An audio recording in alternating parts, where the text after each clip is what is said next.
Alright, I want to start this video with a real question. What if Resident Evil 9 isn't just another Leon game? What if it's actually the end of his story? Because if the recent leaks are even half true, Resident Evil 9 isn't about Leon being a cool action hero anymore, it's about him paying the price for surviving Raccoon City. And when you look at the story details, the infection, the villains, the tone, and especially how exhausted Leon is supposed to be in this game, yeah, this doesn't feel like a victory lap. So today, let's break down why Resident Evil 9 might be Leon Kennedy's final game, using the latest leaked story details and a few very interesting hints Capcom might be planting right in front of us. And yeah, spoiler warning, obviously. One thing the leaks make very clear, do not trust the trailers. Leon might look invincible, but behind the scenes, he's apparently getting physically and psychologically wrecked. The leaker literally summarized Leon's state with one word: exhausted. Not tired, not injured, exhausted. He fails to save people multiple times, and the nurse scene from the demo? Apparently that's not an exception, it's a pattern. This is important because Capcom usually doesn't portray Leon like this unless they're changing his role. This feels less like hero saves the day and more like man who survived too much finally hits the wall. Leon's infection is catching up with him. This might be the biggest red flag. Leon's infection in RE9 is not new. It's not some random virus, it's not a fresh outbreak. According to the leaks, the black growths on Leon's neck are delayed side effect symptoms that have been slowly appearing in Raccoon City survivors over time. Victor even calls it Umbrella's gift. That's dark, and very Resident Evil.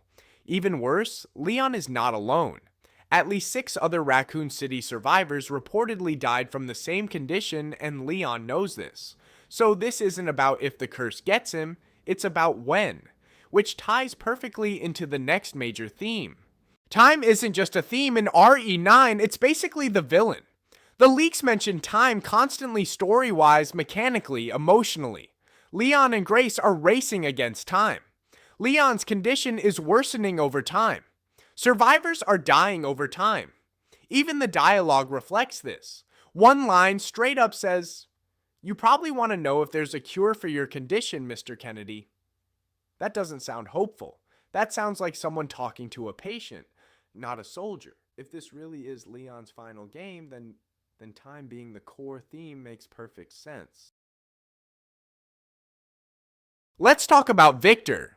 At first glance, he feels like the final boss. Tall, physically dominant, Mendez level intimidating. But here's the twist. Victor is not the final boss, and that's wild. Victor isn't possessed. He isn't body snatched. He's just Victor, extremely calculating, access to government intel, mentally connected to Leon through the same curse. To Leon, he's like a fellow patient. To Grace, he's like Hannibal Lecter. Which tells me Victor's role isn't to be defeated, it's to reflect what Leon could become. And when your mirror villain survives most of the game, yeah, that's end-of-era energy. This is where things get insane. The leaker hints that the final boss is someone who only spoke one line in the trailers and heavily implies it might be Spencer. If that's true, that's not just a boss fight, that's Leon facing the source of everything that ruined his life. Raccoon City, Umbrella, the curse. If Capcom wanted to close Leon's story, this is exactly how you do it. Not with some random monster, but with the legacy itself. Leon isn't totally alone, but he kind of is. His team mostly helps him through gear and equipment, not physical presence. Some of them might not even appear on screen. The leaker also liked comments hinting that Ada Wong may be helping Grace secretly, possibly from the shadows, which would be very Ada, and Sherry being the contact in the trailer. That ties Leon directly back to Raccoon City again. Everyone in this game is connected to his past, no new beginnings, only unresolved scars. Important detail, Leon is alive at the end. But survival doesn't equal continuation. Capcom could easily retire Leon without killing him passing the torch or letting him finally rest. especially when RE9 seems designed to drain him emotionally, not glorify him. So yeah, Resident Evil 9 Requiem doesn't feel like just another sequel, it feels like a reckoning, a game about consequences, time, and what surviving Raccoon City actually costs.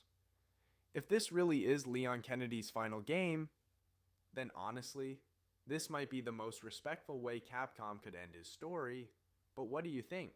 Is RE9 the end of Leon or just the darkest chapter yet?